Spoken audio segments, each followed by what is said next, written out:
Na correria do dia a dia, ninguém repara nos silêncios, nem nos rostos que carregam batalhas invisíveis. Calvin Moore era só mais um sentado no canto de uma cafeteria.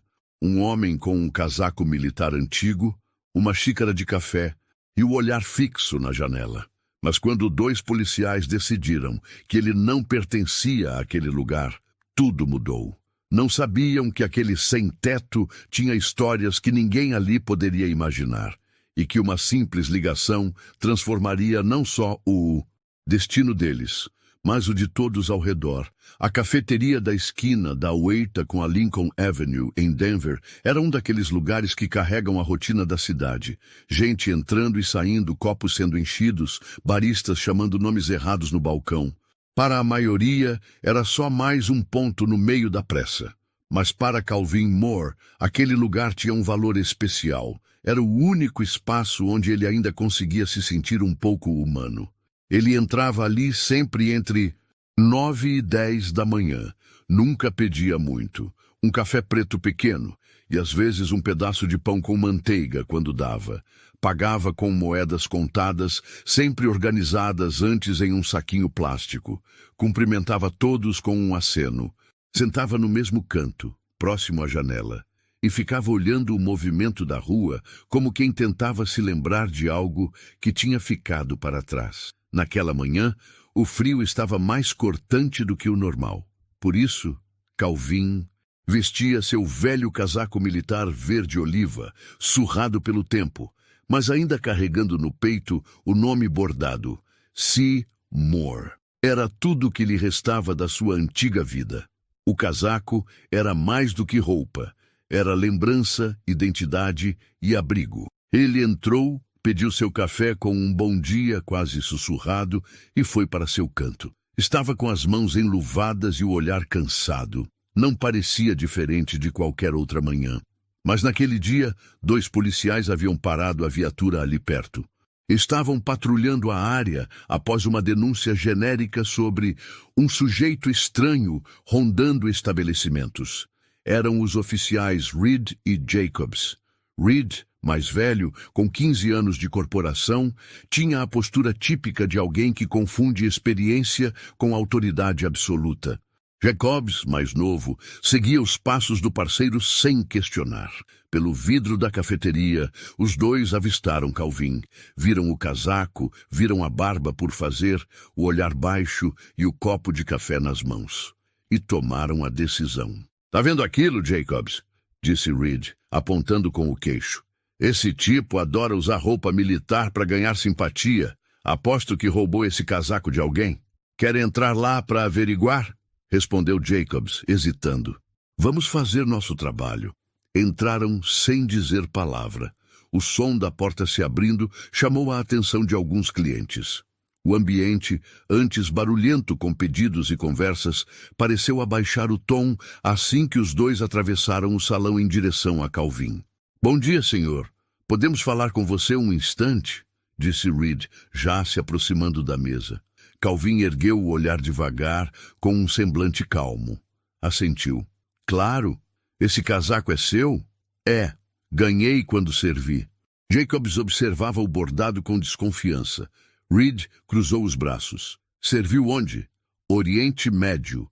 Forças Especiais. De 2003 até 2018. Reed riu.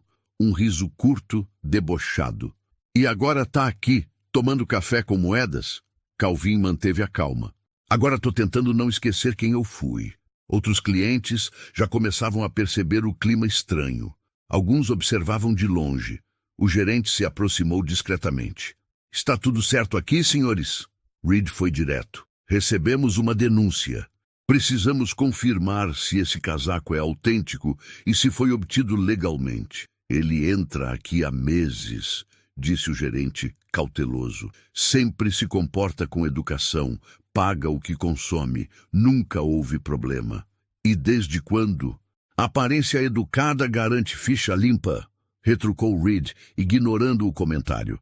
Jacobs se aproximou e puxou o casaco de Calvin sem permissão, examinando a costura interna. Encontrou uma etiqueta com um número de série e o nome completo: Calvin D. Moore. Ainda assim, não se convenceu. Você pode ter conseguido isso em qualquer lugar. Um brechó, uma doação. Vamos precisar que nos acompanhe. Sem mandado? Perguntou o gerente, agora visivelmente tenso. Ele pode vir por bem ou por mal. Não force a situação. Calvin suspirou. Levou o copo de café à boca pela última vez, bebeu um gole e se levantou com lentidão. Mesmo com a humilhação, manteve a postura. Posso fazer uma ligação antes? Você vai ter tempo para isso na delegacia, respondeu Reed, e puxou as algemas. Os estalos metálicos ecoaram na cafeteria. Clientes observavam em choque. Uma senhora mais idosa murmurou para si mesma. Parece com meu irmão, ele também serviu e foi esquecido por todos. Enquanto era conduzido para fora, Calvin olhou em volta. Ninguém o defendia. Ninguém dizia nada. Mas também não era mais o mesmo olhar vazio de sempre. Havia dúvida, incômodo, vergonha silenciosa no ar. A porta se fechou atrás dele. Do lado de fora, o frio voltou a tocar sua pele. O casaco apertado contra o peito, agora sob os olhos julgadores de dois homens fardados que nunca viveram o que ele viveu. Dentro da viatura, Reed ligou o rádio, como se nada estivesse fora do comum. Mas Jacobs, ao olhar pelo retrovisor e ver Calvin encarando a cidade com tranquilidade, murmurou. E se ele estiver dizendo a verdade? Calvin ouviu, não respondeu. Apenas sorriu com um canto de boca e disse, quando vocês ligarem para confirmar, vão entender tudo. Jacobs franziu a testa, mas ainda não sabia o que o aguardava. Ninguém sabia. A viatura parou em frente à delegacia do Distrito 12, no centro de Denver. Uma construção fria, de concreto envelhecido, onde o cheiro de café velho e papel molhado se misturava ao som abafado de passos e portas se abrindo com estalos. Calvin saiu da viatura sem dizer uma palavra. Seus pulsos ainda estavam marcados pelas algemas, mas sua postura era firme, quase elegante, mesmo sob o peso da humilhação. Reed empurrou a porta e conduziu-o até o interior da recepção, onde alguns agentes circulavam, rindo de piadas internas, atendendo telefonemas, preenchendo relatórios. Temos um detido. Possível uso indevido de vestimenta militar oficial, disse Reed para a agente atrás do balcão. Sem resistência? Nenhuma, mas não tem documentos. Alega ter servido nas forças especiais. Nome, Calvin Moore. A agente digitou o nome no sistema. O rosto dela, que inicialmente carregava a neutralidade de quem repete tarefas há anos, de repente congelou por um segundo. Ela olhou para a tela, depois para Calvin, mas não disse nada. Apenas imprimiu uma ficha e pediu. Levem ele para a sala 3. Aguarde verificação. Reed e Jacobs conduziram Calvin até a sala de triagem. Era pequena, com uma mesa de metal no centro, 2 cadeiras, uma luminária fraca. Não havia janelas. Senta aí, disse Reed, tirando as algemas e jogando-as na mesa com força desnecessária. Calvin se sentou, os pulsos vermelhos, a dignidade intacta. Jacobs, ainda inquieto, sentou-se do outro lado da mesa, com os olhos fixos em Calvin. Você disse que serviu, mas não tem nenhuma identificação, nenhuma prova. Não preciso provar nada a vocês. Só quero o meu direito a uma ligação. Reed riu. Ligação? Acha que está em um filme? Vai ligar para quem, seu advogado imaginário? Calvin o encarou, sem raiva. Vou ligar para o homem que me deve a vida. Talvez ele possa ensinar a vocês como se trata um veterano. Jacob se levantou. Deixa ele fazer a ligação, Reed.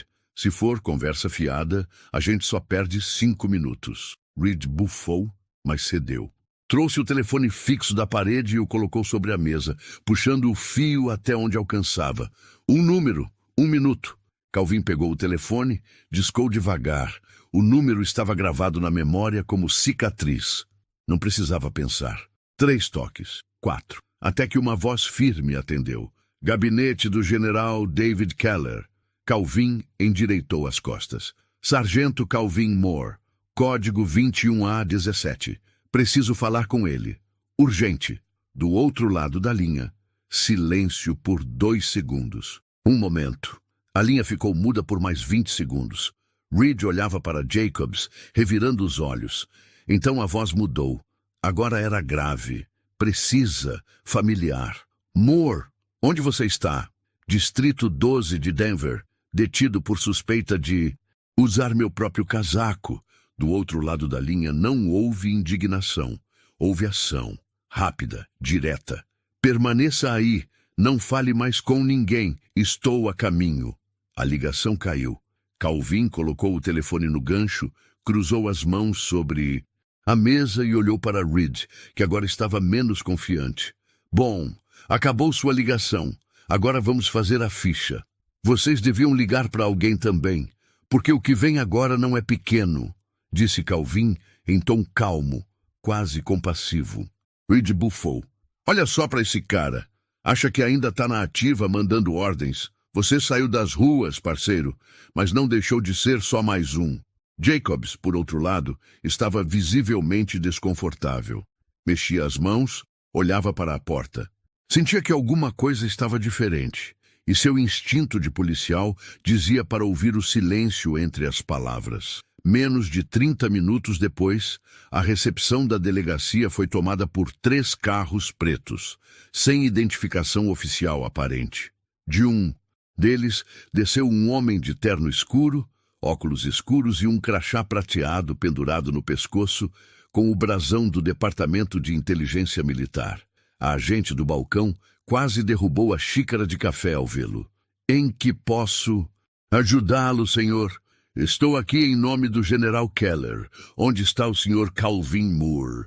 A sala da chefia foi acionada imediatamente. O capitão Thompson, comandante da delegacia, veio pessoalmente à recepção, tentando manter a compostura.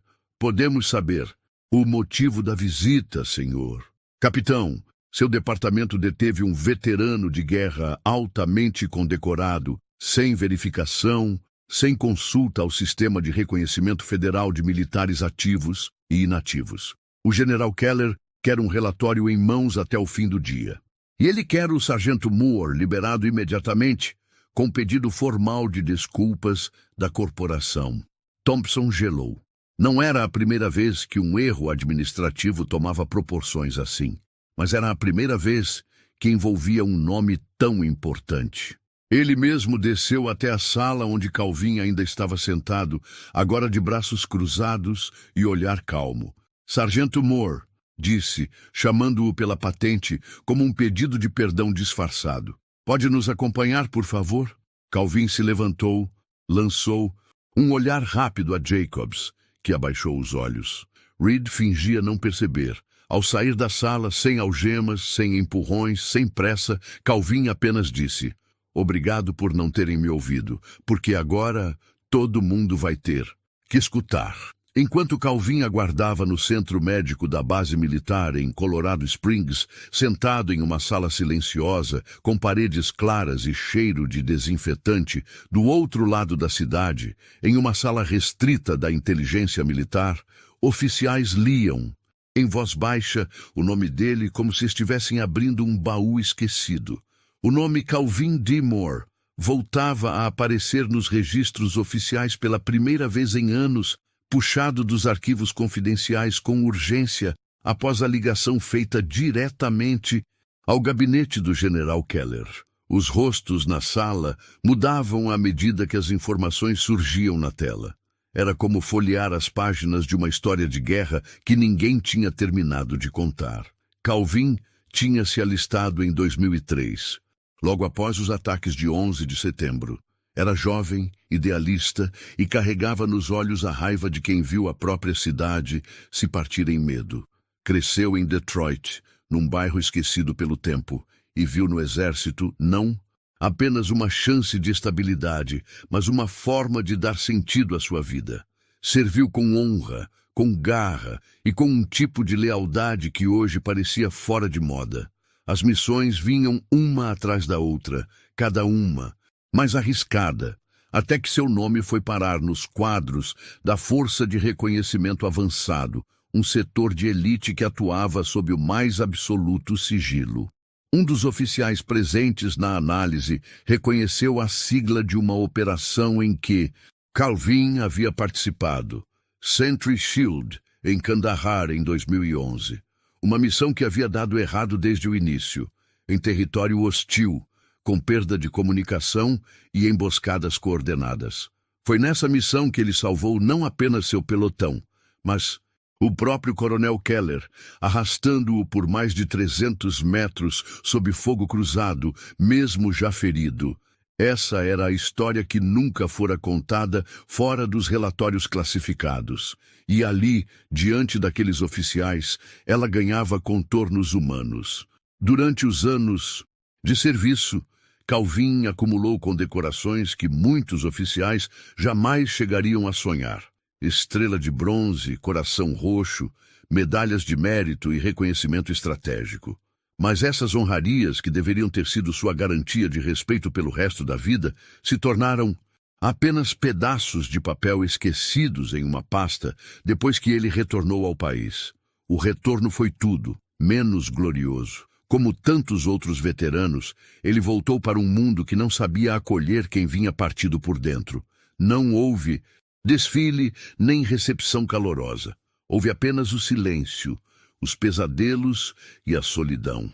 O diagnóstico foi rápido: transtorno de estresse pós-traumático. As imagens da guerra não ficavam no passado. Vinham visitá-lo todas as noites, sem pedir licença.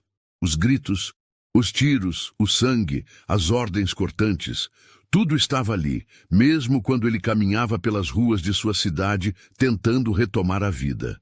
Sem apoio psicológico adequado, recusando rótulos de invalidez, Calvin tentou seguir sozinho. Trabalhou como segurança, entregador, auxiliar de manutenção. Mas a mente não acompanhava. Crises de pânico, surtos de ansiedade, noites sem dormir. Um dia, sofreu um colapso em um supermercado enquanto reabastecia prateleiras. Desmaiou entre os corredores. Foi levado ao hospital, recebeu alta no mesmo dia. Nenhum acompanhamento, nenhum cuidado. Aos poucos a vida foi se esvaziando. Perdeu o emprego, perdeu o contato com a família. Viu o casamento ruir em silêncio. E então, com uma mochila nas costas e o casaco militar ainda como único abrigo, passou a dormir nas ruas. Tornou-se um rosto entre tantos. Um nome que ninguém dizia, uma memória viva da guerra, largada no concreto frio da cidade que ele um dia jurou proteger. E mesmo assim, nunca pediu esmola, nunca perdeu a postura. Ainda mantinha os sapatos alinhados ao lado do corpo quando dormia. O casaco, sempre dobrado com cuidado, antes de ser usado de novo no dia seguinte. Um ritual de respeito a si mesmo, mesmo quando ninguém mais lhe oferecia o mesmo. Naquela manhã em que foi detido, ele não esperava justiça, apenas um café quente e uma hora de paz. Mas a reação dos policiais reacendeu uma parte dele que ainda resistia, a parte que sabia quem era, e sabia que não havia lutado tanto para terminar calado em uma cela, tratado como farsante. De volta à base, depois da verificação dos arquivos e da confirmação de identidade, Calvin foi chamado para uma sala privada. Lá estavam o capitão Lang, responsável pelo centro médico, e 2 oficiais do departamento de veteranos, todos de pé quando ele entrou. Lang o olhou com respeito, não com pena, com respeito. Sargento Moore, eu li cada linha do seu dossiê e, com toda a sinceridade, nós falhamos com o senhor. O sistema inteiro falhou. Calvin se manteve firme, mas não respondeu. Queremos corrigir isso. O senhor tem direito à moradia assistida, atendimento médico completo e pensão militar retroativa. Mas mais do que isso, queremos escutar o senhor, ouvir sua história. E se o senhor aceitar, incluir seu nome em um novo programa de resgate e reintegração para veteranos em situação de rua. Calvin baixou os olhos, respirou fundo. Não queria caridade, não queria medalhas de volta. Queria apenas não ser ignorado. Queria que ninguém mais tivesse que provar como ele que ainda era um ser humano. Ergueu o olhar e respondeu com voz baixa, porém firme. Se eu puder impedir que mais um irmão de farda termine como eu, Então estou dentro. Naquele instante, ele não era só um veterano reintegrado, era o símbolo de uma ferida nacional que finalmente começava a ser tratada. Dentro da delegacia do Distrito 12, o ambiente havia mudado.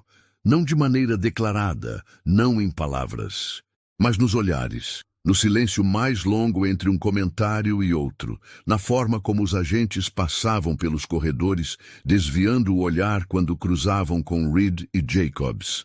Todos sabiam o que havia acontecido, mesmo que a história não tivesse chegado aos jornais nem viralizado nas redes. Não havia manchetes, não havia escândalo público.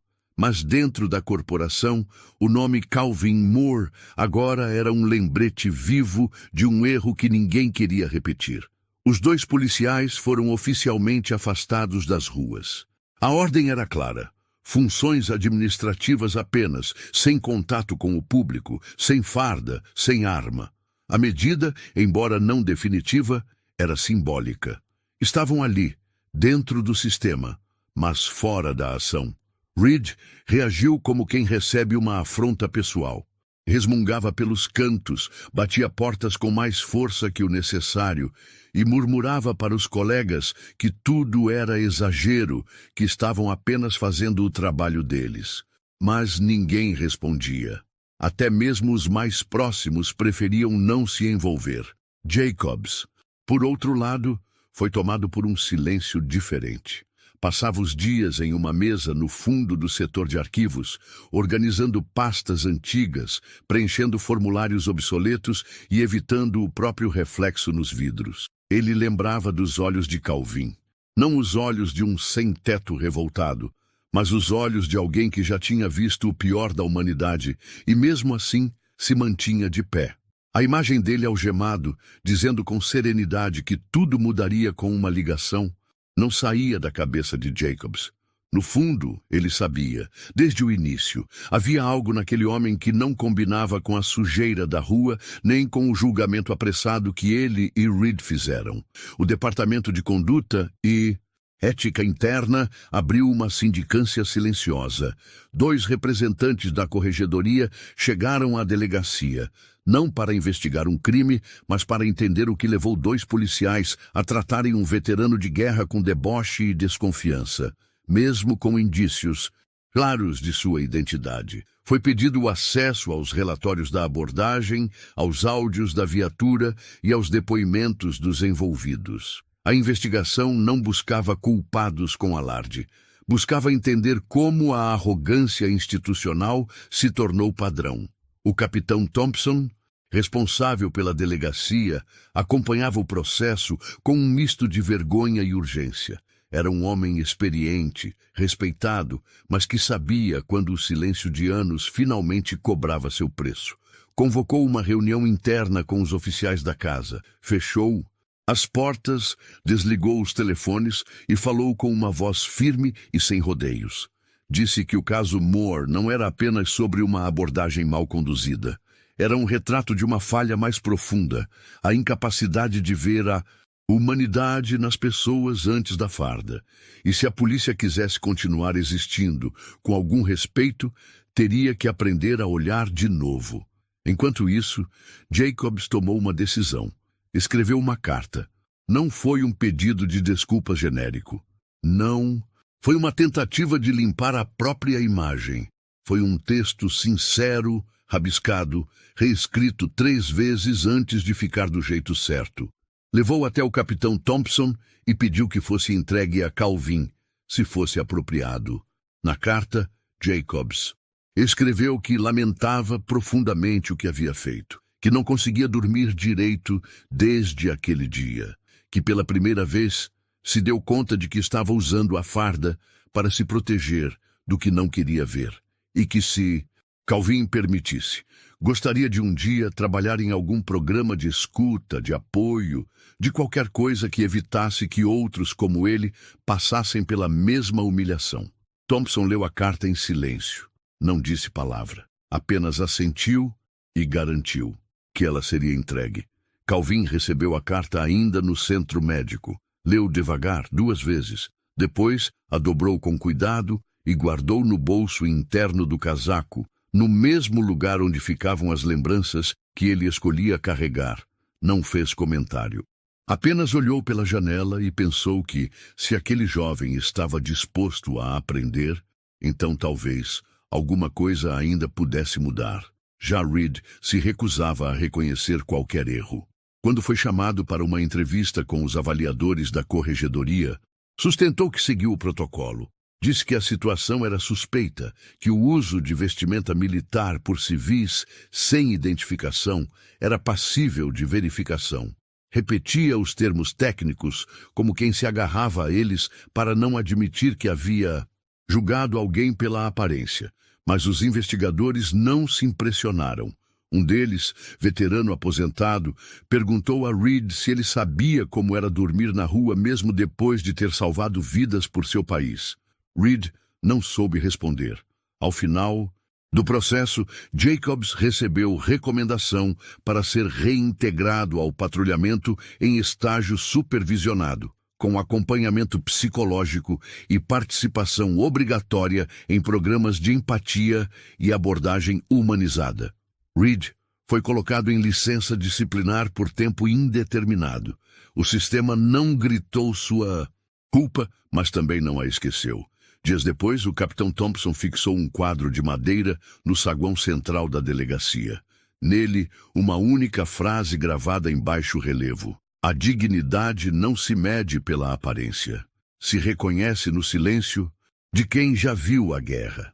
Nenhum nome foi citado, mas todos sabiam de quem falava. A justiça feita a Calvin não foi uma vingança. Não veio com gritos, nem com câmeras. Foi lenta, silenciosa e poderosa. Do tipo que transforma por dentro. Do tipo que recoloca as peças no lugar, mesmo quando ninguém está olhando. No quarto simples da ala médica da base militar, o tempo parecia se mover diferente. Não havia barulho de trânsito, nem passos apressados, nem o olhar de julgamento que Calvin havia aprendido a suportar nas ruas. Ali, o silêncio era outro. Era o tipo de silêncio que curava. Havia uma jarra de água limpa na mesa de cabeceira, roupas dobradas com cuidado em uma cadeira e uma pequena planta em um vaso de plástico ao lado da janela. Nada disso era luxo, mas tudo ali tinha o que ele não via há anos. Cuidado. Calvin dormia melhor. Pouco a pouco, as noites deixavam de ser guerra. Ainda acordava suando, vez ou outra, com o coração acelerado, mas não estava mais sozinho quando isso acontecia. A enfermeira Margaret, que o atendia quase todos os dias, já sabia quando o silêncio dele significava dor. Trazia chá quente, sentava por 5 minutos ao lado da cama e dizia com voz baixa que ele podia respirar devagar. E ele respirava. Enquanto isso, do lado de fora daquele quarto, o nome Calvin Moore circulava de sala em sala, gabinete em gabinete, não como uma celebridade, mas como um alerta e também um espelho. Representantes do Departamento de Assuntos de Veteranos, do Alto Comando Militar e de Centros de Reintegração passaram a se reunir em sigilo, revendo protocolos, discutindo lacunas e confrontando a mesma pergunta incômoda. Como um homem condecorado, com histórico exemplar, havia sido esquecido por tantos anos a ponto de ser algemado por usar o próprio casaco. Não houve coletiva de imprensa, nem campanha de marketing, mas houve ação.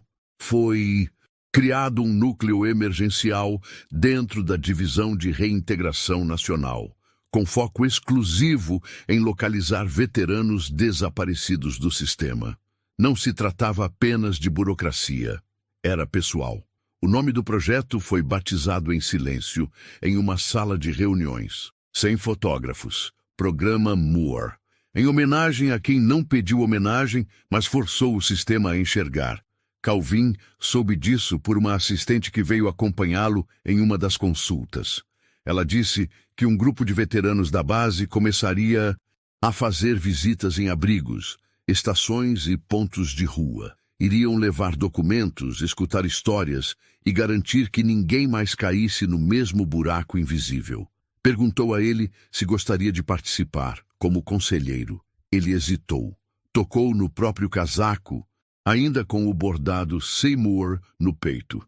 Respirou fundo e respondeu que sim, não por vaidade, mas porque sabia que ainda havia muitos como ele, silenciosos, sentados em bancos de praça, esperando que alguém os reconhecesse sem precisar mostrar uma medalha. Poucos dias depois, o coronel responsável pela base o recebeu em uma sala discreta. Estava com uma pasta preta sobre a mesa, um café forte em uma caneca de aço e um semblante respeitoso. Disse a Calvin que os policiais envolvidos no caso haviam sido avaliados, que medidas internas estavam em andamento e que a carta de desculpas enviada por Jacobs havia sido recebida com respeito. Perguntou se ele queria formalizar uma denúncia, abrir processo, buscar reparação civil. Calvin respondeu, com a voz calma de sempre. Não queria indenização, não queria vingança, queria mudança. Queria que cada policial do país aprendesse a enxergar antes de julgar, que cada agente entendesse que nem todo homem ferido é um problema. Às vezes, é só alguém tentando sobreviver em silêncio. O coronel assentiu. Disse que os treinamentos internos já estavam sendo atualizados, que a frase dita por Calvin durante a conversa, a dignidade não grita, ela se carrega, havia sido transformada em material de formação, que em breve outros nomes como o dele também seriam lembrados. Na base, Calvin passou a andar com mais liberdade. Conversava com jovens soldados, contava histórias de combate, dava conselhos sobre disciplina, postura, respeito. Não falava muito sobre o que sofreu depois da guerra. Preferia deixar que entendessem por entre as entrelinhas. Os que tinham sensibilidade percebiam. Durante as conversas nunca dizia que morou na rua. Nunca dizia que foi algemado. Mas sempre terminava com a mesma frase, olhando nos olhos de quem o ouvia. Se um dia você cruzar com alguém que parece ter perdido tudo, lembre que talvez ele só tenha perdido o olhar de alguém como você. Nas reuniões internas do Exército, era tratado como veterano ativo. Recebeu os benefícios atrasados, um novo documento militar e uma carta assinada pessoalmente por Keller, agradecendo novamente pela vida salva em Kandahar. Mas o que Calvin mais guardou foi outra coisa. Um convite para participar do Conselho Consultivo de Reintegração Nacional. A primeira reunião seria em Washington, dali a 3 meses. Aos poucos, a justiça acontecia, não como vingança, mas como reparação, sem câmeras, sem manchetes, apenas justiça, da forma mais poderosa que existe, em silêncio. Na manhã em que Calvin saiu pela primeira vez como conselheiro do novo programa de apoio a veteranos, o céu estava limpo e o ar tinha aquele cheiro de outono que traz consigo a ideia de recomeço. Ele usava o mesmo casaco militar, agora lavado, costurado e com os botões restaurados, e uma camisa azul clara por baixo, simples, mas bem passada. Caminhava com postura ereta, não por orgulho, mas por hábito. Tantos anos de serviço ensinavam o corpo a não esquecer a dignidade, mesmo quando o mundo tentava tirá-la. O centro de acolhimento ficava num prédio discreto, sem bandeiras na entrada nem placas chamativas. Lá dentro, cadeiras plásticas, café morno e uma mesa de madeira com documentos espalhados. 3 outros veteranos participavam do mesmo programa, cada um com um passado diferente, mas todos com o mesmo olhar de quem já teve tudo, e depois perdeu até o nome. Calvin foi recebido com um aceno tímido por um dos coordenadores civis, que explicou o funcionamento do grupo. Escuta ativa, triagem para encaminhamentos médicos, orientação sobre benefícios e, o mais importante, conversar com aqueles que ainda estavam nas ruas e não confiavam em ninguém. Disseram que era esse o principal motivo de ter chamado Calvin, porque alguém que viveu na pele é mais ouvido do que alguém com crachá. A primeira abordagem aconteceu perto de uma estação de metrô. Um homem de barba grande, olhos fundos e mãos trêmulas, se aquecia num cobertor encardido encostado numa pilastra. Quando Calvin se aproximou, O homem franziu a testa. Não gostava de assistente social. Já tinha sido tratado como lixo por muita gente bem-intencionada. Mas Calvin não se apresentou como funcionário, não trouxe papel, nem discurso. Sentou-se ao lado do homem com calma. Também já dormi em calçada, disse, e fiquei um bom tempo achando que isso era o final. O homem o olhou de lado, desconfiado. Depois notou o casaco. Os olhos se fixaram no nome bordado. Ficaram ali, imóveis, por uns segundos, até que a pergunta veio. Era seu mesmo esse casaco? Calvin olhou para frente, sem desviar o olhar da rua. É, quase me prenderam por causa dele. Achavam que eu não podia ter algo assim. O silêncio que se seguiu foi mais honesto que qualquer palestra. Era o tipo de conversa entre iguais, entre sobreviventes. Na semana seguinte, o centro recebeu mais 5 veteranos. 2 deles disseram que só foram até lá porque ouviram falar de um cara de casaco verde que sentava e escutava sem tentar salvar ninguém à força. Aos poucos, Calvin foi se tornando referência sem querer ser. Não dava conselhos prontos, não prometia milagre. Dizia apenas o que viveu e mostrava com a própria presença que havia caminho possível depois da queda. Nem sempre fácil, nem sempre rápido, mas havia. Com o tempo, foi convidado a participar de rodas de conversa dentro de abrigos. Levava chá, às vezes café, e sentava com os homens em volta de uma mesa de plástico, ouvindo histórias de batalhas que não estavam nos livros. Batalhas contra o frio, contra a fome, contra a própria mente. Num desses encontros, um jovem chamado Travis perguntou a Calvin por que ele voltou, por que não ficou escondido, como tantos outros. Calvin pensou por um instante antes de responder. Porque um dia eu fiz uma ligação e alguém atendeu. E quando isso acontece, você não pode mais se calar, porque tem gente lá fora esperando ser ouvida também. O rapaz assentiu, enxugando o nariz. Tinha servido no Afeganistão também. Perdeu um irmão em uma explosão. Nunca mais foi o mesmo. Estava há 2 anos sem contato com a família. Naquela noite, dormiu no abrigo pela primeira vez em meses e no dia seguinte aceitou ajuda para iniciar o processo de reintegração. Calvin viu isso acontecer com mais alguns. Não com todos. Alguns resistiam. Outros sumiam. Mas ele já não esperava salvar o mundo. Só queria ser o tipo de presença que ele mesmo precisava ter encontrado quando estava no fundo. No 3º mês, foi convidado para visitar a Academia de Formação de Policiais da região. Um novo módulo havia sido criado. Abordagem humanizada com veteranos em situação de vulnerabilidade. O diretor da escola pediu que ele compartilhasse sua experiência. Não como vítima, mas como educador. Na sala cheia de jovens fardados, Calvin caminhou até o centro, tirou o casaco, colocou sobre a cadeira e ficou em silêncio por quase 1 minuto. Depois disse, esse casaco aqui me deu orgulho, me deu respeito. Mas um dia ele quase me levou para a cadeia, porque alguém achou que um homem como eu não podia ter algo assim. A sala estava muda. Eu não estou aqui para pedir desculpas, nem para dizer que todo policial é inimigo. Eu só estou aqui para pedir que vocês aprendam a olhar mais fundo. Às vezes, a gente carrega um pedaço da guerra no olhar, e o que parece desordem é só cansaço. O que parece ameaça é só alguém que quer ser visto. Ao fim da fala, um dos recrutas se levantou e agradeceu em voz alta. Disse que jamais esqueceria aquelas palavras. Outros o seguiram com palmas tímidas, que logo se tornaram firmes. Não era homenagem, era reconhecimento. Calvin saiu dali sem alarde, como sempre, mas algo dentro dele estava mais leve. Como se, enfim, as cicatrizes começassem a ter função. Como se a dor tivesse encontrado um caminho para virar ponte. No caminho de volta para casa, caminhando pela calçada com o casaco fechado até o pescoço, ele parou por um instante, olhou para o céu limpo e pensou que talvez o uniforme nunca tenha sido a parte mais importante. Talvez fosse quem ele escolhia ser depois dele.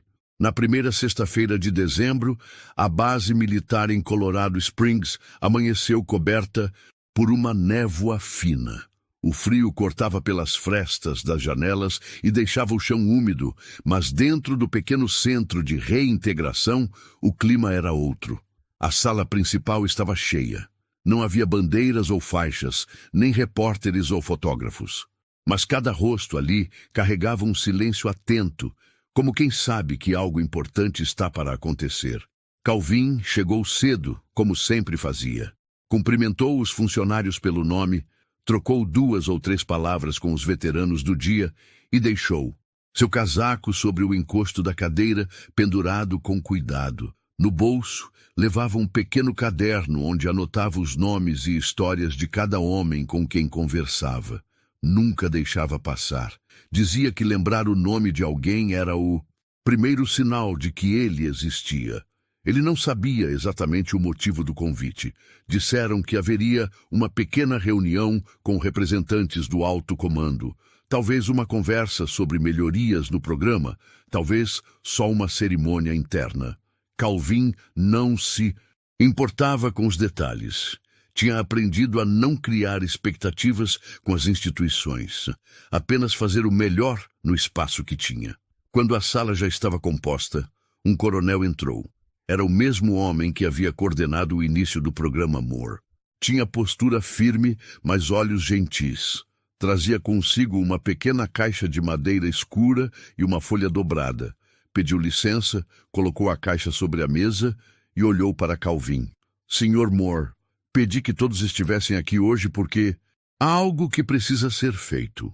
Algo que foi esquecido por tempo demais. Calvin ajeitou a postura confuso. Não estava acostumado a ser chamado para o centro de uma sala, muito menos para ser o centro de alguma coisa. O coronel continuou. Há exatos 10 anos, durante a Operação Sentry Shield, o senhor executou uma ação que salvou 9 vidas, inclusive a do então coronel David Keller. A recomendação para condecoração foi aprovada, mas por motivos burocráticos, nunca chegou até o senhor. Calvin olhou para a caixa sobre a mesa. Seu rosto não demonstrou surpresa, mas seus olhos baixaram por um segundo. Aquele momento tinha o peso de uma década de silêncio. Hoje, Sr. Moore, corrigimos esse erro. O coronel abriu a caixa e retirou uma medalha cuidadosamente posicionada em um suporte de veludo. Era uma estrela de bronze, a mesma que já aparecia no papel, mas que ele nunca havia tocado com as próprias mãos. Sem discurso ensaiado, o Seaton, coronel apenas estendeu a medalha. Em nome do Exército dos Estados Unidos e com profundo respeito, obrigado pelo seu serviço e por sua paciência com um país que demora a reconhecer seus heróis. Calvin se levantou, caminhou até a frente da sala com passos lentos. Não havia música, não havia flashes, apenas silêncio. Ele segurou a medalha com as 2 mãos, observou-a por alguns segundos e assentiu com a cabeça. Obrigado, senhor. Mas, se me permite, quero deixar essa medalha aqui, no centro. O coronel franziu a testa, curioso. Por que isso, sargento? Porque ela não representa só o que eu fiz, representa todo mundo que passou por isso e não teve nem chance de pedir ajuda. Eu só consegui fazer uma ligação. Muitos nem isso conseguem. Quero que, quando alguém novo entrar aqui, veja essa medalha e saiba que a história dele também pode continuar. A sala ficou em silêncio absoluto. Não era uma fala de efeito. Era a verdade de alguém que havia carregado o peso da invisibilidade por anos e agora transformava o reconhecimento em ponte para os outros. A medalha ficou no centro da sala, protegida por uma redoma de vidro com uma pequena placa. Ao lado, doada por quem não queria aplausos, mas mudança. Depois da cerimônia, Calvin foi cumprimentado por dezenas de veteranos. Muitos que não tinham coragem de contar suas próprias histórias, mas que encontraram nas palavras dele uma autorização silenciosa para não se envergonhar. Um deles, um homem chamado Hector, veterano do Golfo, disse baixinho: "Eu achei que estava morto por dentro, mas depois que te vi falando com o Travis naquela noite, Eu fui dormir pela primeira vez num lugar quente. Calvin não respondeu. Apenas tocou no ombro dele com firmeza. Aquilo bastava. Com o tempo, seu nome começou a circular em outros centros, outras cidades. Não como celebridade, mas como referência, convidado para dar palestras, participar de rodas de conversa, integrar grupos de revisão de conduta policial. Ele aceitava alguns, recusava outros. Não queria virar símbolo. Queria continuar sendo útil. Essa era sua forma de seguir em frente. Certa tarde, quando voltava para casa, parou numa lanchonete de beira de estrada. Entrou, pediu um café e se sentou perto da janela. Um atendente jovem veio servir. Olhou para ele com curiosidade, depois para o casaco. O senhor serviu? Calvin sorriu com um canto da boca. Servi, sim. O jovem fez um gesto de respeito, recuando ligeiramente. Obrigado por isso. Calvin assentiu e ficou ali, tomando o café devagar, olhando o movimento da rua do lado de dentro. Um gesto simples, mas que um dia foi negado a ele.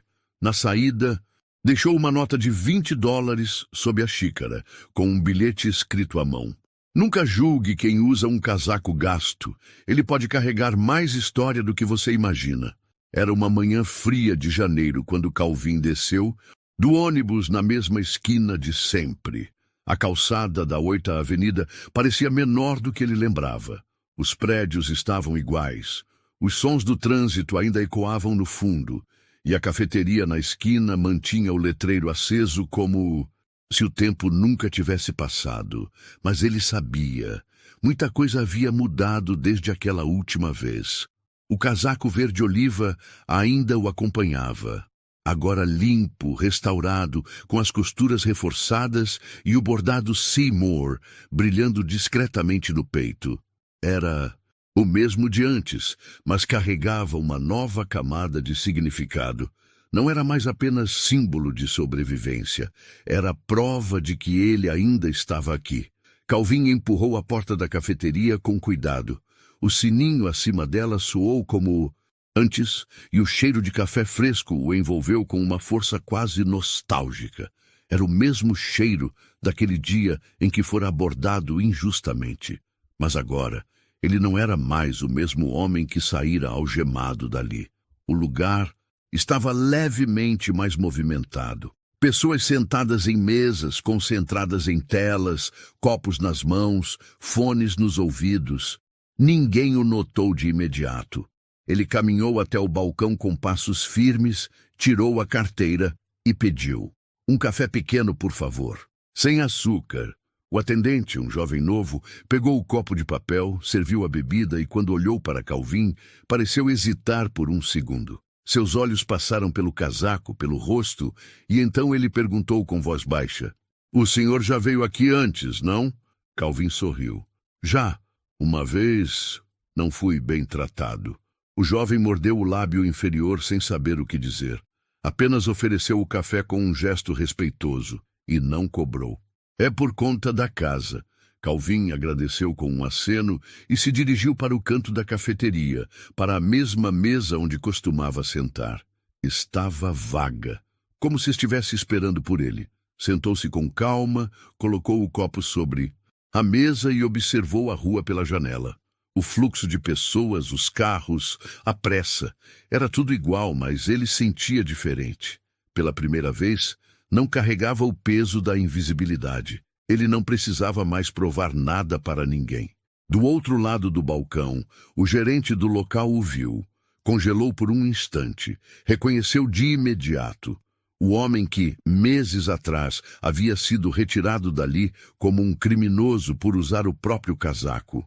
Engoliu seco, respirou fundo, saiu de trás do balcão e caminhou até ele.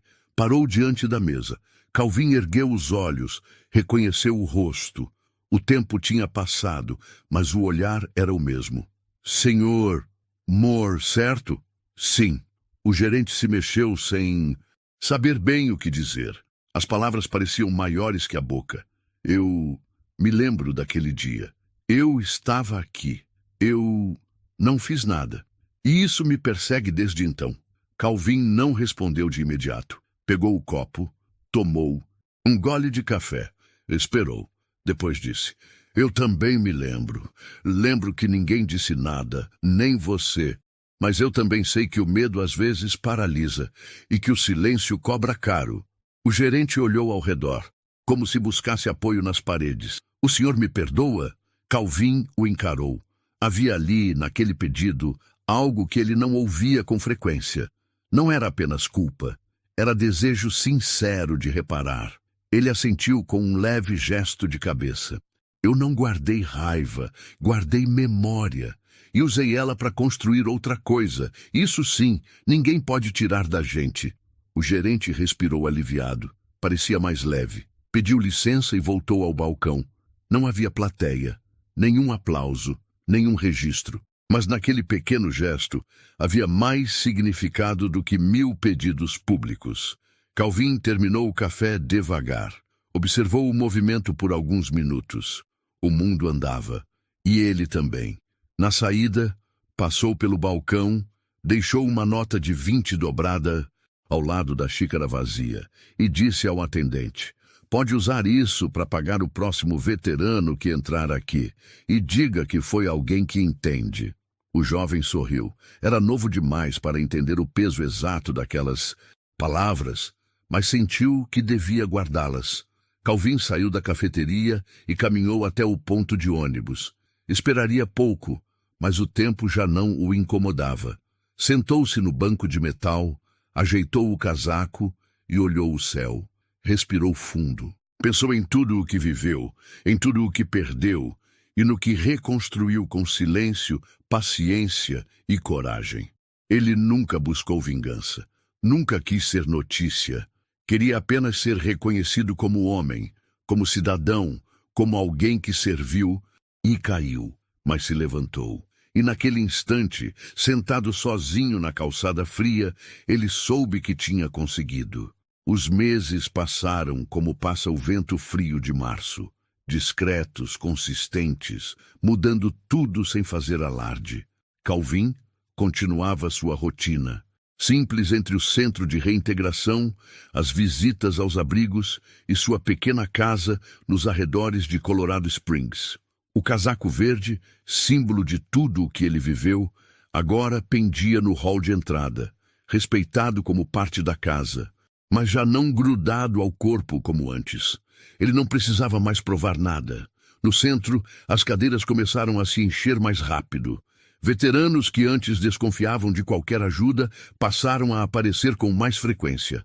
Alguns vinham apenas pelo café, outros por curiosidade, mas a maioria vinha porque alguém lhes disse que ali havia um homem que sabia escutar de verdade. Não havia cartazes com sua foto, nem folders com sua história. Mas em cada canto do centro, em cada conversa sussurrada entre um acolhido e outro, o nome dele circulava como uma espécie de segredo compartilhado. O Moore. Diziam que ele não fazia perguntas que machucavam, que ele ouvia até o fim, e que, quando falava, não usava frases prontas. Falava com verdade. Os atendentes do programa começaram a notar algo curioso. Quando Calvin estava presente, a tensão nos ambientes diminuía. Mesmo os mais fechados se acalmavam. Não era carisma, era presença. Ele não precisava comandar para liderar. E isso era mais poderoso do que qualquer farda. Em uma manhã nublada, um jovem chamado Miguel apareceu pela primeira vez no centro. Era calado, olhar desconfiado, com o corpo sempre curvado, como quem carrega o mundo nos ombros. Tinha servido por pouco tempo, mas o que viu e viveu fora suficiente para quebrá-lo por dentro. Passou 2 anos nas ruas. Não falava com ninguém. No primeiro encontro com Calvin, ficou em silêncio. Nos 10 minutos seguintes, também. No segundo, dia, apenas respondeu com sim e não. Foi no 8º dia que do nada começou a falar. Contou tudo de uma vez, como quem precisava vomitar a dor. Ao fim, com os olhos vermelhos, perguntou: por que o senhor escuta? Sem me interromper, sem tentar consertar.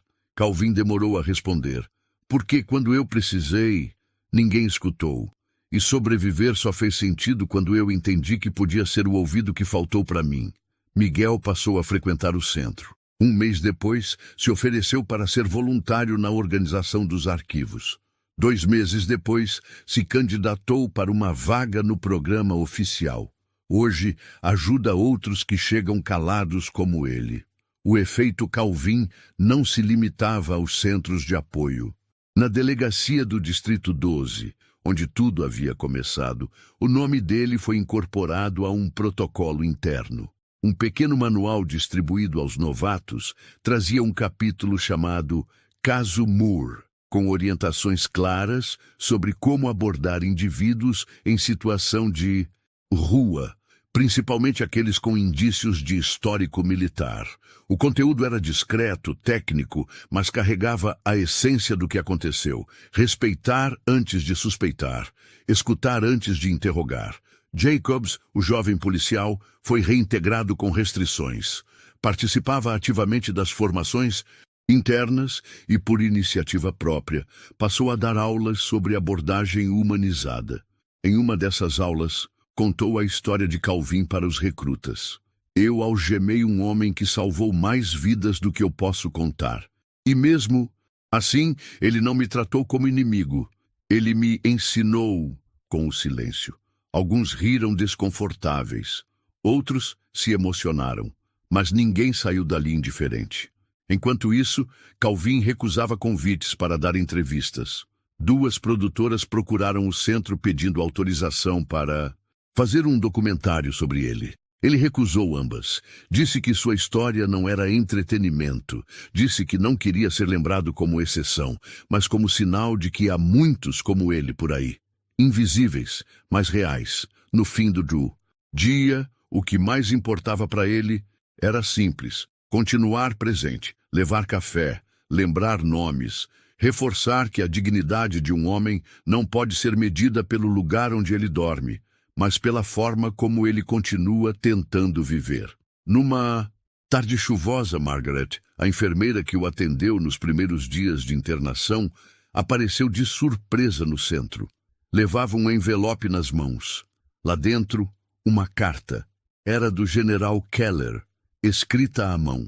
Calvin, hoje cedo, ao revisar relatórios do programa, vi que mais de 200 veteranos foram localizados e reencaminhados para tratamento por meio do projeto que você ajudou a formar. Muitos deles disseram a mesma coisa. Fui ouvido pela primeira vez em anos. Você não é só parte dessa história.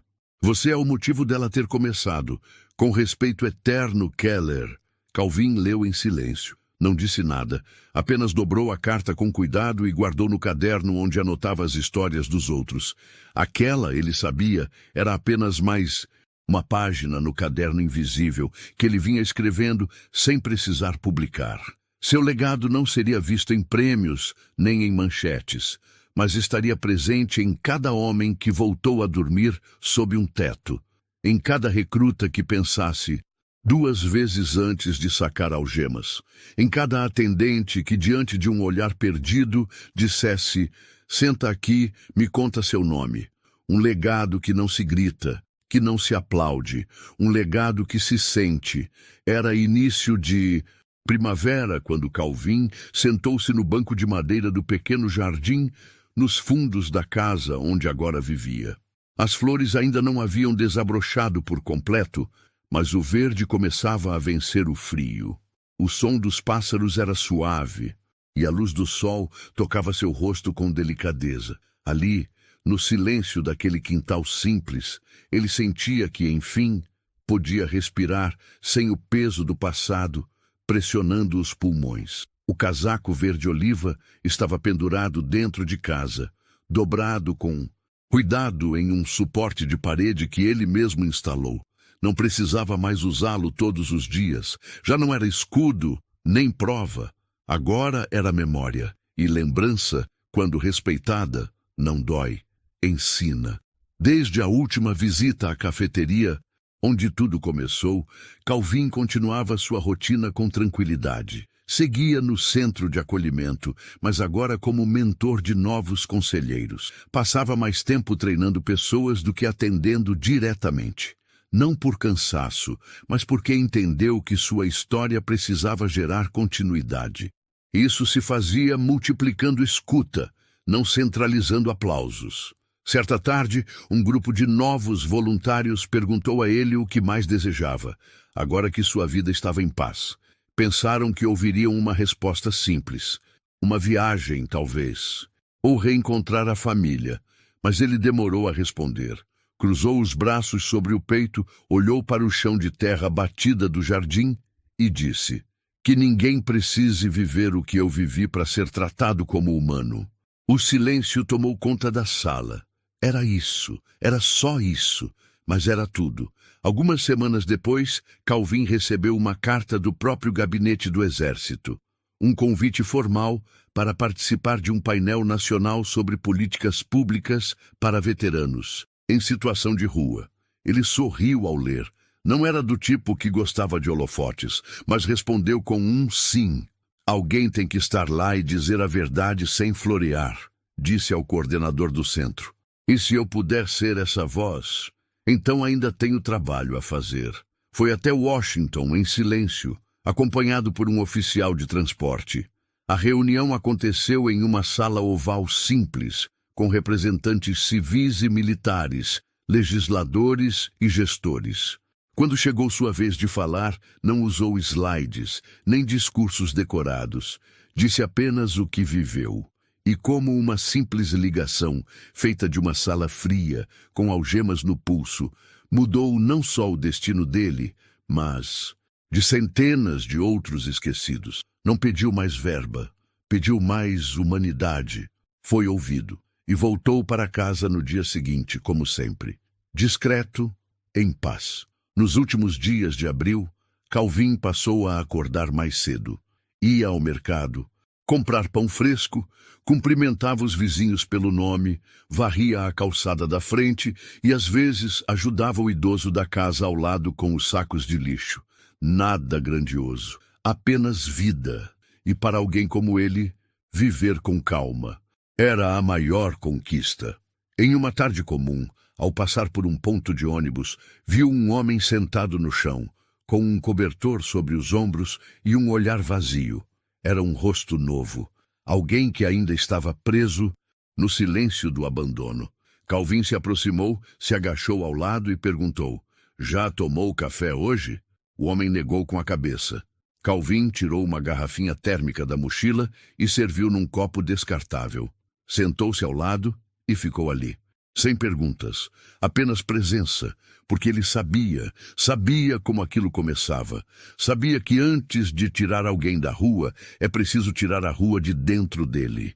E isso só se faz com tempo, com respeito, com escuta.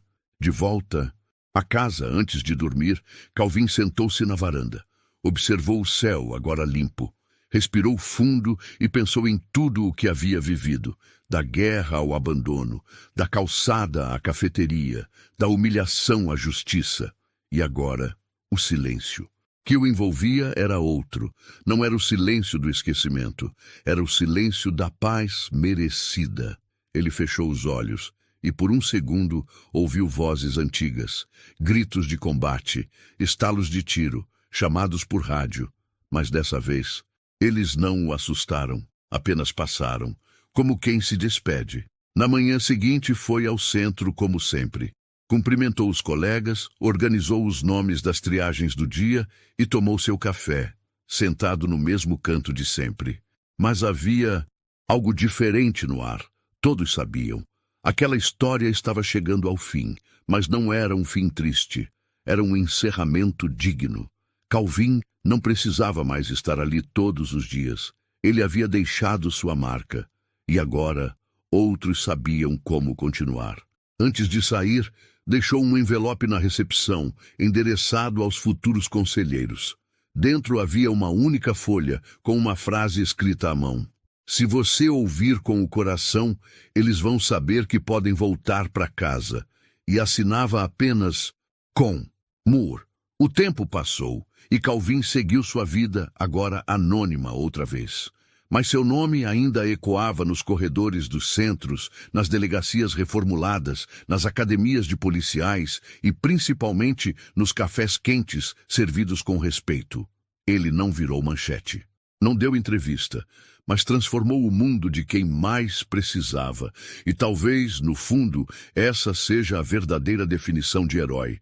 Essa é a história de Calvin Moore. Um homem esquecido pelas ruas, julgado por um uniforme, mas lembrado como símbolo de humanidade, dignidade e transformação. Agora eu te pergunto, você já julgou alguém pela aparência, sem imaginar o que ele poderia estar carregando por dentro? Comente aqui embaixo. E se essa história tocou você, inscreva-se no canal para não perder as próximas histórias emocionantes e inesquecíveis. Até a próxima.